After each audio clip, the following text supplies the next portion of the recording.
मैले दराजबाट अनलाइन बुकहरू प्राय अर्डर गर्छु र आज मैले अनयुजुअल बिलिनियर भनेर एउटा किताब मगाएको छु। किताबको आज हामी अनबक्सिङ गर्छौँ।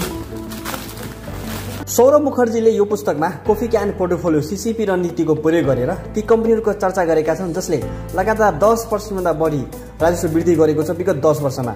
15% भन्दा बढी ROCE अर्थात् रिटर्न अन क्यापिटल इम्प्लोइड कायम राखेको छ। यदि बैंक हो भने 15% भन्दा बढी ROE रिटर्न अन इक्विटी र ऋण वृद्धि कायम राखेको छ। ती कम्पनीहरू हुन् Asian Paints, Berger Paints, Marico, Page Industries, Axis Bank, HDFC bank र एस्ट्रल पोली, जसमा कम्पनीसँगै कम्पनीको व्यवस्थापन र CEO को लिडरसिपको बारेमा गहन विश्लेषण गरेको छ। किताबको मेजर हाइलाइट्स 5 वटा छ। मुख्य व्यवसायमा केन्द्रित, यी कम्पनीहरूले आफ्ना मुख्य व्यवसायमा ध्यान दिएका छन्। अनवान्टेड डाइभर्सिफिकेसन नगरी दक्षता विकास गरेका छन्।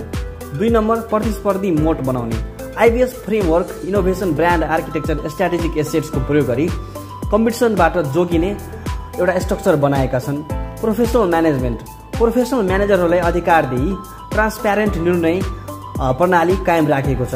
4 नम्बर सावधानीपूर्वक पुँजी व्यवस्थापन, अनावश्यक खर्च नगरी सेयर धनीहरूलाई फाइदा दिने नीति अपनाएको छ।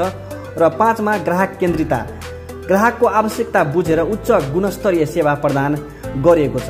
र लगानीको स्ट्रक्चर चाहिँ कॉफी क्यान पोर्टफोलियोमा छ। सौरभ मुखर्जीले कॉफी क्यान पोर्टफोलियोमा विश्वास गर्छन्। लामो समयसम्म उच्च प्रदर्शन गर्ने कम्पनीहरूमा लगानी गर्ने रणनीति जसले बजारभन्दा बढी रिटर्न दिने कुरा यस किताबमा चाहिँ मेजर पोइन्ट रहेको छ।